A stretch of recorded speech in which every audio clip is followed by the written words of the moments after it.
Hello guys, చూడండి మనం మన దగ్గర అప్పుడు రూపాయి 20 పైసలు 10 పైసలు ఉండేవి. ఇప్పుడు రూపాయికి వచ్చింది.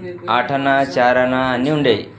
ఎందుకు ఇప్పుడు రూపాయి వచ్చింది అంటే వాల్యూ పెరిగింది అన్నమాట. వాల్యూ పెరిగి ఏమైందంటే దెబ్బ తింటుంది. అర్థం కావట్లేదు. 20 పైసా 10 పైసలు 20 పైసలు అని ఉండే. అది ఇప్పుడు బ్యాంకులో కూడా లేవు. కొన్ని జనాల దగ్గర ఉన్నాయి, బట్ ఏం ఇప్పుడు దాని విలువ తగ్గిపోయిందని ఆలోచిస్తారు చాలామంది.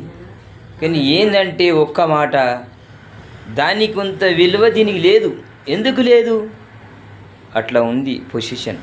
మనం ఎందుకు ఇప్పుడు బ్రాండ్గా వాడట్లేదు ఎక్కువ. ఎందుకంటే ప్లాస్టిక్ లాగా మనం రెడీమేడ్ ఎట్లా వాడుతున్నామో మన తిండి ప్రకారం మంచి మొత్తం వ్యాపారంలాగానే ఉండి ప్రతి ఒక్కటి ఏదైనా సరే ప్రతి ఒక్కటి కానీ మనం డూప్లికేట్ వాడుతున్నాం.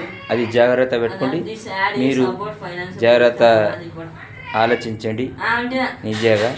ఎందుకంటే లేదు, నేను చెప్తున్నా కానీ నేను కూడా వాడట్లేదు. ఎందుకంటే వాళ్ళు ఈ టైం అట్లా నడుస్తుంది కాబట్టి అదే టైం నడిపిస్తాను. కానీ మీరు ఒకవేళ ఫ్రెండ్స్ అందరు ఎవరైనా కానీ యాప్లో అని సబ్స్క్రైబ్ చేయండి నా కోసం. నా పేరు సామేల్, మేత్రి సామేల్. ఎప్పుడైనా ఇక్కడ ఉంటా హైదరాబాద్లో. ఎక్కడున్నా పల్లెటూరులో ఉన్నా ఏడన్నా లైక్ కొట్టండి, ఛానల్ను ఇది చేసేయండి. Hi guys, bye. టెన్.